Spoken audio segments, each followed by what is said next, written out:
wabarakatuh. Waalaikumsalam warahmatullahi wabarakatuh. Gimana kabarnya Pak? Alhamdulillah sehat Bu Indah. Iya, saya mohon izinnya Pak untuk ada tugas dari guru penggerak terkait praktik pengambilan keputusan. Bolehkah saya mengajukan pertanyaan Pak? Boleh, silahkan Bu. Iya, selama Bapak menjadi Kepsek, adakah masalah yang Bapak hadapi dan menimbulkan dilema dalam penyelesaiannya? Jika boleh, apakah bisa Bapak menceritakan bersama cara penyelesaiannya? Ada Bu, tentunya setiap pimpinan itu pasti akan dihadapkan dengan beberapa masalah.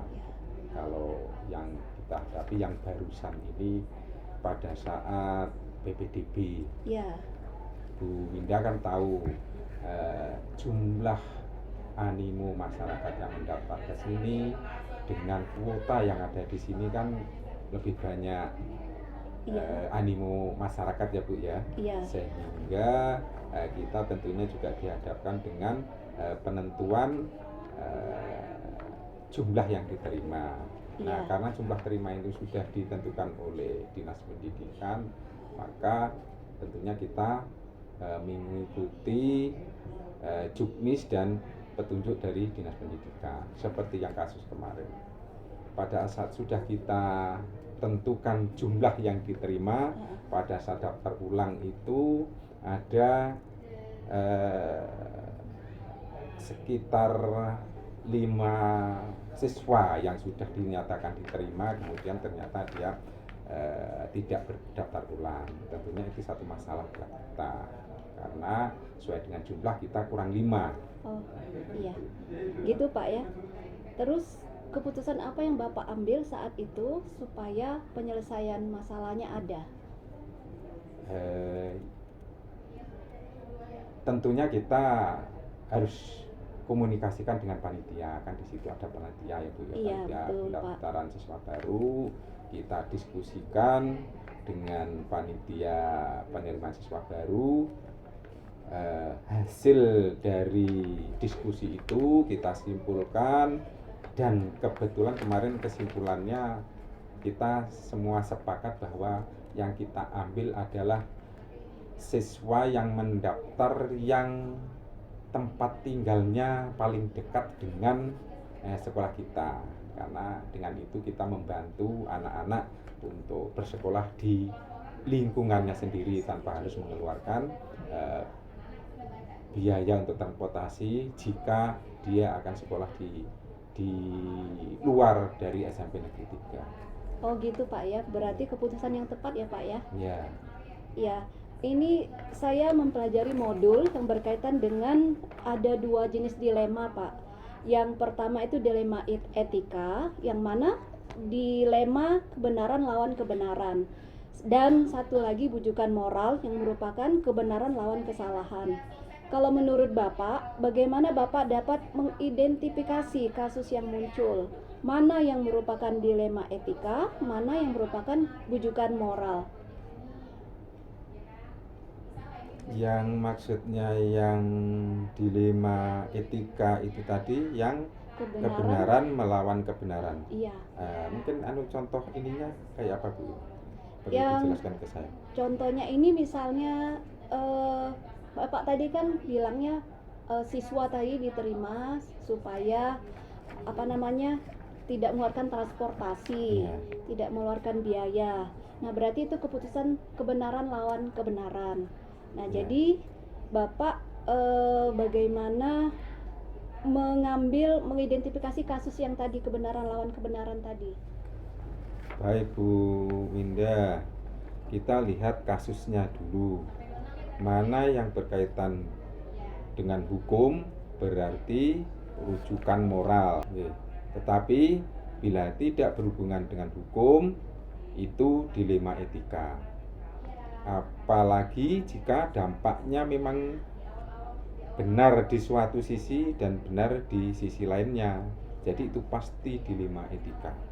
Oh gitu Pak ya. Berarti yang kasus dilema etika yang Bapak bicarakan tadi tentang masalah PPDB siswa tadi kita terima karena dia transportasinya supaya tidak keluar, tidak jauh dari sekolah kita.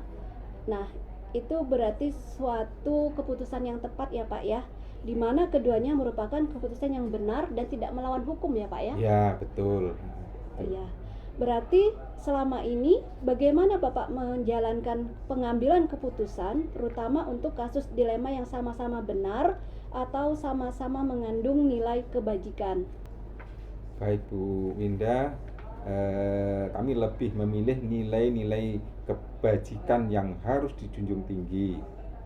Karena dengan menjunjung tinggi nilai kebajikan seperti keadilan, kemanusiaan, maka kebenaran itu akan mengikuti dengan sendirinya.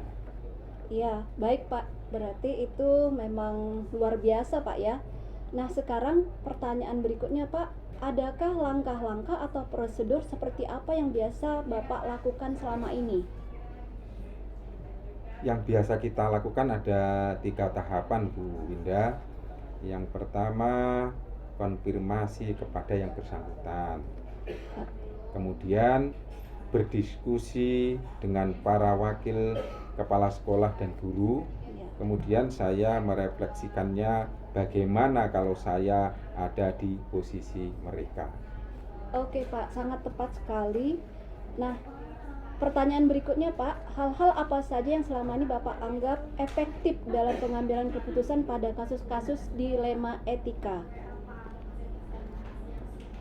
Semua itu akan efektif bila ada komunikasi kepada semua pihak, sehingga mereka tahu apa yang terjadi pada kita dan apa saya tahu apa yang terjadi pada mereka. Oh gitu ya Pak ya. Nah berarti selama ini yang merupakan tantangan dalam pengambilan keputusan pada kasus-kasus dilema etika seperti Bapak sebutkan tadi, apa Pak tantangannya? Tantangannya jika tidak ada keterbukaan dari semua pihak. Oh, iya. Jadi masalah dilema etika itu perlu keterbukaan dari segala pihak. Oh gitu ya Pak ya. Nah, apakah Bapak memiliki sebuah aturan atau jadwal tertentu dalam sebuah penyelesaian kasus dilema etika? Maksudnya gini Pak, apakah Bapak langsung menyelesaikan di tempat atau ada jadwal tertentu dalam menyelesaikannya, bentuk prosedur apa yang Bapak jalankan? Maksudnya gini, misalnya Bapak bilang ada masalah ini, nanti saya jadwalkan penyelesaiannya. Tidak ada Bu untuk jadwal tertentu untuk menyelesaikan masalah dilema etika, tetapi ada prosedurnya dalam menyelesaikan masalah seperti komunikasi dengan Wakasek dan semua pihak yang terlibat untuk mengatasi masalah tersebut. Oh iya Pak ya. Nah sekarang pertanyaan selanjutnya Bapak, adakah seseorang atau faktor-faktor apa saja yang selama ini mempermudah atau membantu Bapak dalam pengambilan keputusan dalam kasus-kasus dilema etika? Ya tentu Bu, saya biasa berkomunikasi dengan Wakasek, terutama berkaitan dengan sekolah dan guru-guru. Iya, berarti dari yang semua Bapak sampaikan tersebut Pak, pembelajaran apa yang dapat kita petik dari pengalaman Bapak mengambil keputusan dilema etika terkait kasus PPDB tadi Pak? Intinya menjaring komunikasi dengan segala pihak dan kerjasama serta empati kepada orang yang bekerja sama dan kita demi kepentingan siswa. Iya, terima kasih banyak Pak ya sudah meluangkan waktunya untuk saya wawancarai terkait tugas modul 3.1. Mohon maaf Pak kalau selama wawancara ini banyak kata yang salah. Terima kasih. Baik Bu Indah, terima kasih. Semoga bermanfaat apa yang kita diskusikan hari ini. Iya, terima kasih Pak. Permisi Pak. Yuk. Assalamualaikum. Waalaikumsalam warahmatullahi wabarakatuh. Belajar Pancasila, kita bernafas dalam sila-silanya. Kita belajar Pancasila, ayo kita jaga untuk Indonesia. Kita belajar Pancasila, kita bernafas dalam sila-silanya. Kita belajar Pancasila.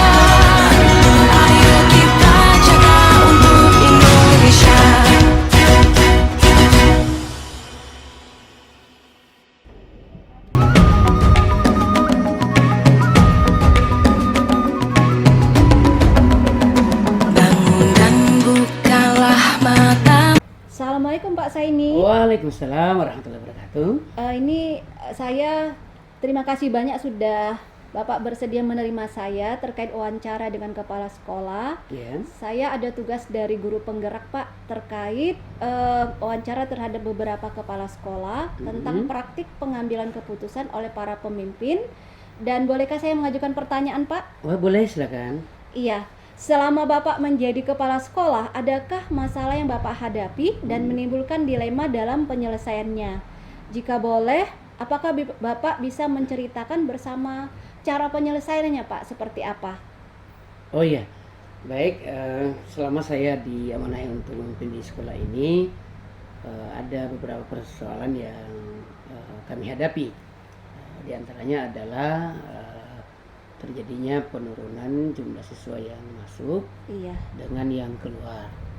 iya, Jadi jumlahnya berbeda, yang keluar dengan yang masuk, sehingga menimbulkan dampak khususnya kepada guru-guru yang sudah sertifikasi. oke. Jadi guru sertifikasi terancam ya Pak ya? Iya betul, karena terkait dengan jumlah jam. Rombel berkurang, otomatis jamnya juga berkurang. Oh gitu. Tapi ada aja kan guru yang tidak sertifikasi Pak ya? Oh ada yang belum sertifikasi ada. Iya, sangat dilema sekali Pak ya. Jadi terkait yang permasalahan seperti itu Pak, keputusan apa yang Bapak ambil saat itu? Jadi karena ini adalah sebuah problema, mau tidak mau sebagai seorang pimpinan harus mengambil kebijakan ataupun keputusan. Iya, Adapun yang kami lakukan itu adalah memberikan jam lebih kepada yang sudah sertifikasi dan memberikan jam lebih sedikit kepada yang belum sertifikasi. Sekaligus memberikan kesempatan kepada yang belum sertifikasi untuk menambah jam di luar sekolah. Oh, berarti boleh guru yang belum sertifikasi itu ngajar di luar Pak ya? Boleh, karena terkait dengan jumlah jam yang berkurang. Oh gitu ya. Sangat tepat keputusan Bapak sebagai pemimpin Pak ya? Ya, saya kira ini adalah keputusan yang paling tepat, karena sama-sama melakukan win-win solution. Iya. Baik Pak, dalam modul yang saya pelajarin Pak di guru penggerak itu, bahwa ada dua jenis dilema, yaitu dilema etika, yang mana dilema etika itu adalah kebenaran lawan kebenaran, dan yang kedua adalah bujukan moral yang merupakan kebenaran lawan kesalahan. Kalau menurut Bapak, bagaimana Bapak dapat mengidentifikasikan kasus yang muncul di sekolah Bapak tadi? Mana yang merupakan dilema etika, mana yang merupakan bujukan moral? Baik, identifikasi kasus ini saya lihat sebagai dilema etika saja. Iya. Karena keputusan yang saya ambil kebenaran lawan kebenaran. Iya. Jadi sudah tepat keputusan untuk memberi jam guru yang belum sertifikasi jam sedikit, tapi tidak diberhentikan. Iya. Tetapi dia dibolehkan mencari jam tambahan di luar. Oke, bagus Pak ya keputusannya Pak ya. Nah, berarti pertanyaan selanjutnya, berarti seperti apa Pak kasus dilema etika yang Bapak bicarakan tadi? Mengenai masalah yang Bapak bilang siswanya sedikit yang masuk untuk PPDB, tetapi ada guru banyak. Nah, dilema tadi Bapak untuk memberhentikan tetapi tidak diberhentikan, tapi diberi jam sedikit aja untuk yang guru sertifikasi, di mana keduanya merupakan keputusan yang benar dan tidak melawan hukum. Lihat kasusnya dulu, mana yang berkaitan hukum, berarti bujukan moral, tapi bila tidak berhubungan dengan hukum, berarti itu dilema etika. Iya. Kemudian apalagi jika dampaknya memang benar di satu sisi dan benar di sisi lainnya, jadi itu pasti dilema etika. Oh gitu Pak ya. Iya. Berarti kasus di SMP Muhammadiyah ini bukannya bujukan moral tetapi dilema etika Pak ya? Dilema etika ya. Oke. Baik, yang ke-8 Bapak, berarti selama ini Bapak menjalankan pengambilan keputusan terutama untuk kasus dilema yang sama-sama benar atau sama-sama mengandung nilai kebajikan. Seperti apa itu Pak? Jadi saya lebih memilih nilai-nilai kebajikan yang harus dijunjung tinggi, karena dengan menjunjung tinggi nilai-nilai kebajikan seperti keadilan, kejujuran, dan kemanusiaan dan lain-lain, maka kebenaran itu akan mengikuti dengan sendirinya. Oh iya Pak, betul Iya. sekali. Nah, yang selanjutnya Pak, langkah-langkah atau prosedur seperti apa yang Bapak ambil untuk melakukan selama ini Pak? Baik, adapun langkah-langkah yang saya lakukan adalah pertama, konfirmasi kepada yang bersangkutan. Yang kedua, berdiskusi dengan para wakil kepala sekolah dan guru yang lain. Oh gitu Pak ya. Iya. Berarti konfirmasi ke guru yang tidak sertifikasi itu Pak ya, supaya dia tahu bahwa dia tetap dipakai di sekolah sini Iya, Pak ya. betul. Oke. Selanjutnya Pak, hal apa yang selama ini Bapak anggap efektif dalam pengambilan keputusan pada kasus-kasus dilema etika? Baik. Semua akan efektif bila ada komunikasi kepada semua pihak, sehingga mereka tahu apa yang terjadi pada kita dan saya tahu apa yang terjadi pada mereka. Oh gitu. Jadi sama-sama tahu Pak ya, Sama-sama komunikasi. Iya. Baik. Hal apa saja Pak selama ini merupakan tantangan dalam pengambilan keputusan pada kasus dilema etika? Tantangan yang akan timbul bila tidak ada keterbukaan dari semua pihak, akan jadi masalah. Dilematika itu perlu keterbukaan dari semua pihak supaya saling memahami. Oh gitu. Saling memahami dengan kondisi yang kita rasakan saat ini. Iya. Jadi semua guru harus tahu Pak ya bahwa Iya. kondisi sekolahnya kita dalam tidak baik-baik saja Ya, Pak ya. betul. Tidak Oke, baik-baik saja. Iya. Nah, sekarang apakah Bapak memiliki sebuah aturan atau jadwal tertentu dalam sebuah penyelesaian kasus dilema etika tadi, Pak? Maksudnya gini, Iya. apakah Bapak langsung menyelesaikan di tempat atau memiliki sebuah jadwal untuk menyelesaikannya? Bentuk atau prosedur seperti apa? Maksudnya gini, Pak. Nanti kalau ada kasus seperti ini Bapak tunda, nanti dijadwalkan. Saya belum bisa menyelesaikan sekarang. Oh, ya. Baik. Terkait dengan persoalan ini, pada dasarnya tidak ada jadwal tertentu untuk menyelesaikan masalah dilematika, tetapi ada prosedurnya dalam menyelesaikan masalah, seperti komunikasi dengan Wakasek dan semua pihak yang terlibat untuk mengatasi masalah tersebut, sehingga solusi terbaik itu bisa kita hasilkan. Baik sekali Pak ya. Iya, seperti itu. Selanjutnya Pak, apakah ada seseorang atau faktor apa saja yang mempermudah Bapak untuk membantu Bapak dalam pengambilan keputusan dalam kasus dilema etika seperti ini Pak? Baik, yang membantu ataupun mendukung sehingga bisa mengambil keputusan seperti ini adalah dukungan dari semua rekan guru, Iya. bahwa apapun persoalan yang kita hadapi tetap kita awali dengan bangun komunikasi, kemudian memberikan penjelasan bahwa kondisinya memang seperti ini, dengan harapan kedepannya itu bisa lebih baik lagi. Oh gitu Pak ya. Iya. Cukup bagus sekali ya keputusan yang Bapak ambil ya Pak ya. Ya, mudah-mudahan ini menjadi solusi terbaik lah. Iya. Nah, kita sudah sampai di tahap terakhir Pak ya. Pembelajaran apa yang Bapak petik dari pengalaman Bapak mengambil keputusan mengenai dilema etika tersebut Pak? Ya. Intinya menjalin komunikasi dengan segala pihak dan bekerja sama serta empati kepada orang yang bekerja sama dengan kita demi kepentingan siswa dan untuk kemajuan sekolah.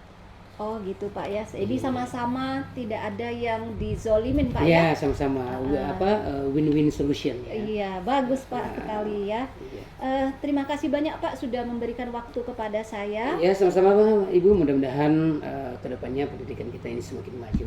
Amin. Dan mohon doanya Pak ya. semoga sekolah kami bisa belajar dari pengalaman yang sudah ada dan berikutnya itu bisa lebih meningkat. Iya, sama-sama nanti saya doakan Pak, karena masalah juga bagi kami yang kami juga sekolah negeri, Bapak juga sekolah swasta, berarti Iya. kita sama-sama memajukan pendidikan Pak ya. Siap. Iya, terima kasih banyak Pak. Assalamualaikum. Sama-sama. Waalaikumsalam warahmatullahi wabarakatuh. Akan menuntunmu